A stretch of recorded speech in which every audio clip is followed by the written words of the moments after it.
Operation Ajax, 1953. We took out their democratically elected leader when they tried to nationalize the oil. Then move forward. The Shah ran for 20 years. They ran that nigga out of there. It's not the 1950s anymore. We aren't the only show in town anymore, dude. Do you not get that? We are not the only show in town anymore. And this war is pushing people out of our realm of influence. This war was supposed to be a 3-day war. It led into a 3-week war, okay? We have lost influence in the Gulf. I predict that we are not going to be able to maintain our bases in the Gulf anymore after this, unless we destroy the Iranians, which I don't think is going to happen. Oh, okay. Mario has Larry Johnson. Let's see what's happening here. He left is because of our opposition to this war. So I think this is just more petty politics. But it's also You guys know I had Larry Johnson on the show last week. Chairman of the Joint Chief of Staff. He advises the president directly as well. And there's been a lot of talk about advisors not giving the facts straight to the president. Is it possible that the people that were fired, or at least the chairman of the Joint Chief of Staff, he was fired because his advice initially was maybe to play the role in dragging Trump into this war? Because one can argue is that Trump didn't want this war. Trump made a mistake starting this war, expected it to end within days, and here he is stuck. So couldn't these firings be a result of that? Trump upset at the outcome of the war and letting go of the people that played a role in convincing him to start the war. No, none of them were in a position that would either brief that kind of information, collect that kind of information, or be in communication with the president on that. And the Army Chief of Staff, they have a broader vision of they have a broader responsibility of managing the Army in terms of, how are we going to recruit? What kind of training are soldiers who join the U.S. Army going to get? What kind of budgets do we need? What kind, what's our equipment load, et cetera. So they're really more sort of admin types that were not related to any of the decisions about going to war.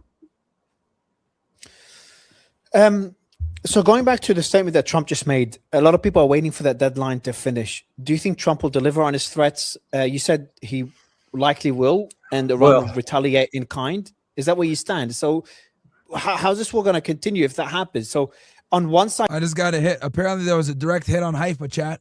Trump wants an off-ramp. Iran is not giving him an off-ramp. But I worry that they're doing that. One could argue they have the right to do that. They want to deter a future war, but at what cost? Isn't there a possibility? I don't know why not enough people believe that. Again, I'm always the optimist that's wrong. But why are people saying, from a logical perspective, Iran, for the sake of their country, should accept a deal, because Trump will probably go ahead with the threats and deliver on these threats. He can't bluff again. He's bluffed so many, unless they give him something. If they need to give him an off-ramp, the alternative just seems very, very dystopian. Well, Iran's willing to take the blows. I mean, they see this as fighting for the very existence of their country. There's nothing, if they give up here. Yeah, and that's the other thing too, is like, for them, this is a war for their existence. For us, this is a war for optional. I think many are convinced that Trump will just be back until he, quote, changes the regime, until that regime is fully under the control of the United States. Never happening. Let's not forget that what happened in 1980 and until 1988, the Iraq War. Easy, thank you so much. That was backed, funded, supplied by the United States. That's a fact. We supported Saddam Hussein in that war. Also, we've been with Iran since 1953, bro. No wonder they pissed off, man. Don't let these idiots try to tell you, oh, yo, these guys are irrational. Bro, Operation Ajax, 1953. We took out their democratically elected leader when they tried to nationalize the oil. Then move forward. The Shah ran for 20 years. They ran that nigga out of there. Okay? Because the Shah was selling everything out. He was selling the country out. He didn't give a He let America run him. Got that out of there. And then when the Iranian Revolution came, they took over the embassy. Because they're like, what the this is bull. And then obviously we backed Saddam Hussein in the 80s to attack them. That was in effect, Iraq, and U.S. history doesn't really focus on this much. But the reality was Iraq was a U.S. proxy being used to attack Iran during the 1980s, all the while that we were involved with funding the Mujahideen. Okay, so we got in here, Psych 666 says, Mara Gaines, Who cares? We just world supply and made them depend on us after we maximizing drilling and took over Venezuela in 50-year terms. We gonna be eating good later.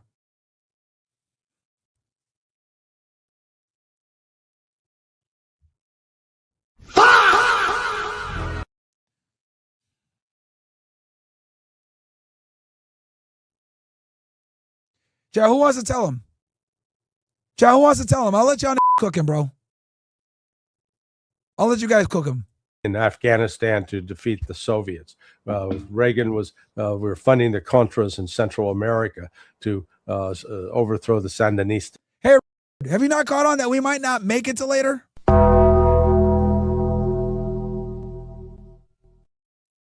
That implies that we're going to be the unipolar power in a multipolar world. You idiots. Do you not understand that we are not the only country with nukes? Do you not understand that we are not the only superpower anymore? Do you not understand that fighting wars in the Middle East and getting kicked out of the Gulf, which we're probably going to end up doing, by the way, is going to lead to a lot of problems? It doesn't matter if we secured oil in Venezuela. We live in a globalized world, sir, and it's going to take time for us to drill and to get that oil on par out of Venezuela. He says, that's exactly why we need to do it, Myron. I don't know. We have different RTS strats. Dude, I'm sorry to break it to you. Like, I'm really, really sorry to break it to you, dude. But we don't live in a unipolar world anymore. It's not the 1950s where we were like the only country with a nuke, bro. Okay? Like, dude, we live in a globalized, multipolar world. It's not the 1950s anymore. We aren't the only show in town anymore, dude. Do you not get that? We are not the only show in town anymore. And this war is pushing people out of our realm of influence. This war was supposed to be a 3-day war. It led into a 3-week war, okay? We have lost influence in the Gulf. I predict that we are not going to be able to maintain our bases in the Gulf anymore after this, unless we destroy the Iranians, which I don't think is going to happen.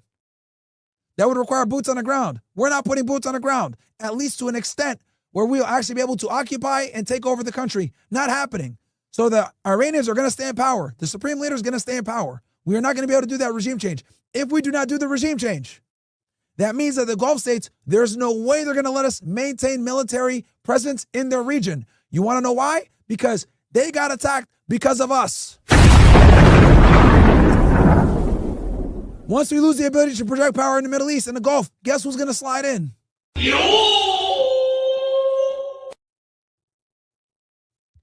In a multipolar world, it's not about military might, it's about influence. I'm going to say that again. In a multipolar world, it's not just all about power, it's about influence. You project power so that you can gain influence. You don't use power like we're doing right now. Because when you use power, you cannot dictate what's going to happen. Trump did not foresee them closing the Strait of Hormuz, and he did not foresee them attacking the Gulf states. That was a brutal and costly mistake. Because now that they're attacking the Gulf states, we've alienated one of our biggest partners in the world. Also, these countries control what? The petrodollar. Oh, I forgot about that one. For those of you that don't know, the petrodollar is an informal agreement between the United States and Saudi Arabia and the Gulf states, where they will use the US dollar to do most of their transactions. Guess what's going to happen after this? They're going to need a new power to latch onto. It might be the ruble, it might be the yuan, but guess what? It ain't going to be the US dollar. So dollar hegemony hit. Does that mean we're going to lose reserve currency status? No, but it's going to hurt our ability to project power when our dollar isn't as powerful. This isn't just about getting the oil, idiot. It's about getting oil while still having enough influence to continue getting oil, okay? So when the Gulf states kick us out inevitably, because we're not going to be able to top the mullahs, as they would say, or if they don't kick us out, we're going to have a diminished presence in the Gulf. That invites the Iranians, the Chinese, and the Russians to build more influence in that realm of the world. The more influence you have, the more powerful your dollar. The more powerful your dollar, the more powerful the country becomes. We have reserve currency status right now. But if we keep acting like we're going to lose it. Let me go ahead and take you through some history. Yo, you guys better like the goddamn video, support the goddamn channel. I'm giving you guys so much fire at the stream. I haven't slept, so like the video, sub to the channel if you haven't already. What was the country that had reserve currency before the United States? Great Britain. When did Great Britain lose its power? Post-World War II. After what? The Suez Canal crisis. That's a run like Scaldy dogs. That was the beginning of the end for the British Empire, my friend. The Suez Canal crisis was basically a conspiracy between them and the police trying to take the Suez Canal from the Egyptians. They lost. That was the beginning of the decline of England. Fast forward. What do you think might happen here? Same exact situation. Now we're not doing a Suez Canal crisis. We got a Strait of Hormuz crisis. See where I'm going here, idiot? You're dumb sitting here saying, oh, bro, we gonna be good later. We might not make it till later. Stupid, you dumb. Did you forget the fact that Donald Trump, a big reason why he invaded Venezuela was because we had one of the lowest levels of emergency strategic oil reserves? Dummy, did you know that since the 1980s? Huh? You probably did it. So again, we got lucky with Venezuela. Maduro's a and those Mexicans know how to fire guns. Iran's not Venezuela. We're dealing with a country of 90 million people with real capabilities that still have 400 kilos of highly enriched uranium at a 60%, with the ability to have payloads to get those missiles into Israel. Okay? They have underground missile cities that we can't find and destroy all of them. They have 1 million soldiers between IRGC, Artesh, and all the other armed forces, and they're really pissed off. And on top of that, they want this war more than we want this war. You understand? So there's no way that we're going to topple the regime. It ain't happening. We'd have to put boots on the ground, and that's not happening. To give you more perspective, right? When we invaded Iraq back in 2003, we had roughly 500,000 guys in the region, dummy. We have 1/10 of that for a country 4 times the size with a military that's way more capable. Are you stupid? On top of that, they got the Zagros Mountains to the west and the Malbors Mountains to the north. You can't invade from the Caspian Sea, and you definitely can't invade from the west. Saddam Hussein learned the hard way. Them got cooked despite the fact the United States was backing them and the entire Western world was backing them. They had a bigger army, stronger army, and they still couldn't make it in there. It's a fortress. There's a reason why the Persians have existed for so long. See, you dumb niggas, I got to school you guys on history because you don't know what is going on. So once again, it doesn't matter that we got the Venezuelan oil. What matters is we're not going to get the Iranian oil, and we're definitely not going to get the Strait of Hormuz open unless we take drastic military measures that are going to get thousands upon thousands of Americans killed. And since we're not going to be able to go ahead and take that political chance unless Trump's so crazy, man, then we got bigger problems. I predict the Gulf states are not going to allow us to maintain our bases in the region. If we lose the Gulf states as allies, guess what happens? U.S. dollar weakens. Influence cooked. Who moves in? China, Russia, and Iran. The very countries that are competing to destroy our dollarization process that we got going on. So de-dollarization is going to continue even more so. If de-dollarization happens and continues to happen, guess what happens, idiot? I'll tell you. This is what's going to happen. We've printed almost 50% of the money right now that's in circulation in the past couple of years since COVID. What do you think is going to happen when the demand for dollars comes down because we've lost influence in certain regions and the petrodollar isn't as prominent? Chat, what's going to happen? We got a lot of smart in here that watch me. So how about you tell this? What's going to happen? We were putting money on end. People aren't going to need money like that anymore from us. They're not going to need to hold U.S. dollars anymore. What's going to happen to our dollar? There we go. Ding, ding. A lot of smart in the chat. Do you guys understand that when you have reserve currency status, you're able to take on certain risks and do certain crazy that other people can't do? We don't deal with the consequences of our money printing because we're the reserve currency. If we ever lose that, we're done. The last country that had reserve currency status was Great Britain. They tried the Suez Canal crisis and lost after that. What are we trying to do?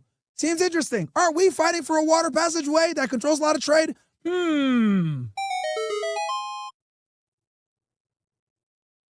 So do you see why now I get on here and I yell at the TV and I say, what is going on? When you understand all these complex things going on, because there's so many different moving parts, there's no way you can sit there and say, oh yeah, it's awesome that he's going to bomb a power plant.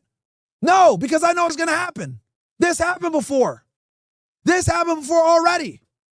It destroyed the Brits. And I'll be damned if I'm going to let history repeat itself. So for all the out there, they'll say, Myron, you're pro-IRGC. Myron, you just hate. Myron, you're just a hater. Oh, Myron, you're being a fearmonger, blah, blah, blah. No, this has happened before, idiots. We have reserve currency status and it's hanging on not by much. These countries are coming for our dollar. Do you not get that? Hey, let me go ahead and explain this to you guys because we got a lot of idiots in here and amazing. So I've explained this before, but I got to explain it again. The United States has 4 main pillars that keep it the world superpower. Number 1, military might. Number 2, reserve currency status. Number 3, petrodollar. Number 4, SWIFT. Okay? I'll quickly go through all 4 of these things so it's nice and simple. SWIFT, basically, we control and oversee a bunch of financial transactions all across the world. You want to send money to a country? You want to do a transaction? We're probably going to be overseeing that some way with our banks and our SWIFT system. Countries that are sanctioned can't use SWIFT. Hurts their ability to make money. Russia, North Korea, Iran, for example. They're not on SWIFT. We kicked Russia off SWIFT as soon as they invaded Ukraine. Next, reserve currency status. Nice and simple. Countries, when they do their trade, they want to use a reliable currency. The United States tends to be the most reliable currency. Why? Because we got rule of law, we got a strong military, we got a strong government, we're stable compared to other countries. So they say, you know what? Let me go ahead and trade in the strongest currency so that I can go ahead and buy, lumber from Canada. Indians want to buy lumber from Canada. They use US dollars. They don't use Canadian dollars because the Canadian dollars suck. Okay? So they trade in a stable currency when they're dealing with other countries. Next, the petrodollar. This is an informal agreement between the Nixon administration and the Saudis that they would go ahead and do a bunch of their transactions or a majority of their transactions in US dollars. Why? So when people do oil transactions, they need US dollars to buy oil. The whole world needs oil. So guess what? There's always a demand for dollars. We struck this deal back in the 1970s. Just so you guys know, that agreement pretty much got dropped in the last 1 or 2 years. The petrodollar is informal. It's informal, but it was a part of an agreement that we struck back in the 70s, which was not renewed, by the way. And then last but not least, military might. We know that one. Nuclear bombs, B-2s, F-35s, F-22s, all that. So these 4 things are the reason why the United States is the main superpower and why we have reserve currency status. If these things start to crumble, the U.S. empire starts to crumble. See where I'm going with this? Reserve currency status alongside petrodollar is heavily based on what? Influence, alongside military might. We are losing influence. We just got our closest allies in the Gulf completely cooked and destroyed. We're threatening to destroy them right now because anyone that's smart saw the red flag. As soon as he said, oh, we're going to destroy the plants. I was like, no. Because if you destroy those plants in Iran, they're bombing the Gulf. Dummy. I already know what the next move is going to be. And the crazy part is you guys want to know how I know what the next move is going to be? Because the Iranians said what's going to be, man. Come on, bro. Literally told Trump and Israel. They told them, if you attack us, we're going to attack both of you. Because you guys are the same. They told Israel that, and they told Trump that. So when Trump attacked on the 28th, right? People asked him, why'd you attack? Marco Rubio, what does he say? We knew that the Israelis were going to attack the Iranians, so we had to preemptively get involved. Translation, we can't control these crazy. They were going to attack anyway, so we might as well be involved. That's what really happened, okay? Bomba. What they don't realize is that the Iranians warned them, yo, if you attack us, we're going to destroy the Gulf too. We're going to Israel. And guess what happened? Within 1 hour after they the supreme leader, Boom, boom, boom.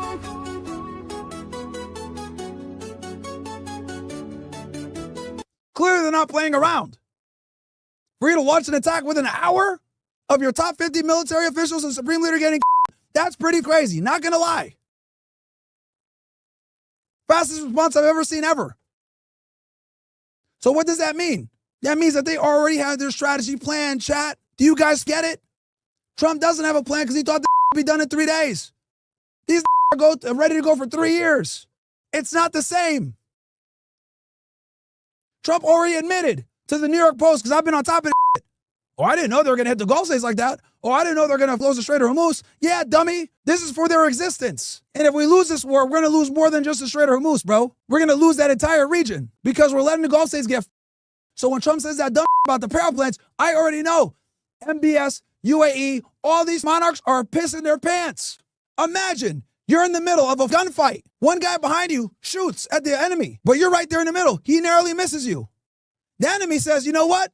My gun's not that strong. It can hit you because you're kind of far away. But I'm going to hit this guy in the middle because he's your friend. Bang! That's what's effectively going on. Trump is standing from very far away, hitting them, and they're like, we can't hit you, Trump, but it's fine. We got this dumb here. Bang! So here's what's going on. Trump is writing checks he can't cash. But unfortunately, our allies in the Gulf are cashing it reluctantly and getting destroyed in the process. No tourism, no oil being sent out. Majority of their economy. Do you think that they're going to want to work with the United States when we let them dry and get destroyed? Hell nah. So you can kiss the petrodollar influence goodbye. That's going to hurt our status with reserve currency. That's going to allow the Iranians, the Chinese, and the Russians to move in, take over the Gulf. Oh, now what's going to happen? What's going to happen when the Gulf states don't have to play nice with Israel no more? What's going to happen when the Gulf states don't have an enormous amount of pressure on them from the Abraham Accords anymore? No, I'm telling you guys what it is. This is high-end geopolitical analysis. Like, I'm telling y'all what it is. I'm not getting paid by nobody. Nobody at the White House wants y'all to know this. Nobody in the Pentagon wants y'all to know this. So I will go ahead and tell you guys what this is. This is where we are. And I guarantee I got a lot of smart guys in here that are economists in the military that look at the markets every day and they're saying facts. And they can probably explain it a lot better than I can. But I'm giving you guys this from kind of a bird's eye view and simplifying it so you guys know what crazy dire situation that we're in. This isn't just a war with bombs and missiles and nukes. This is an economic war because the Iranians understand that they can't fight this militarily. So they're going to make the entire world bleed financially. And you guys are already feeling it. That's the scary part, chat. Think about that for a second. We've been in this conflict for about a month, right?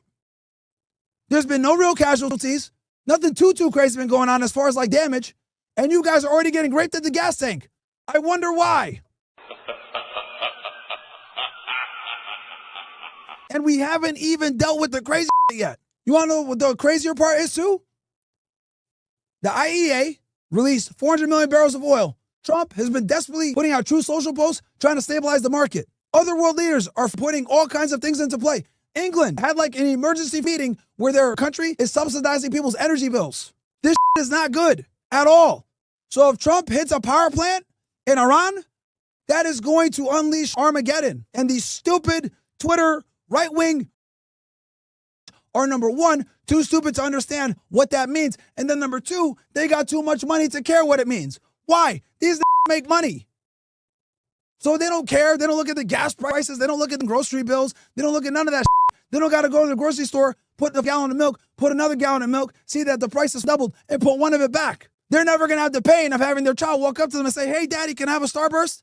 And you say, no. And he's like, why? And you're like, but you know in the back of your mind it's because you can't afford it.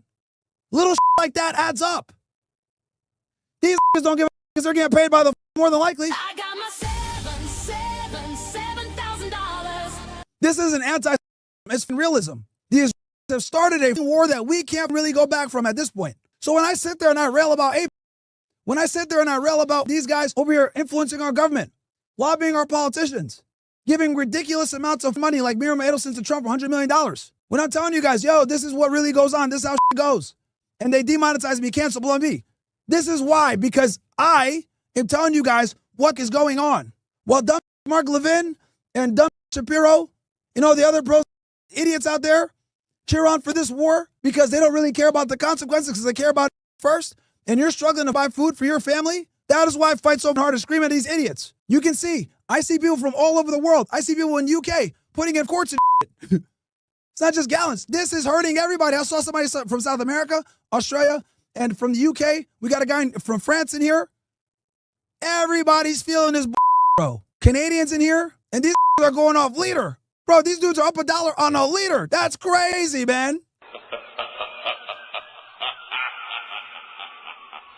So anyway, for the idiot out there earlier who started this rant, congratulations. You just gave me the ability to educate everyone on what is going on here.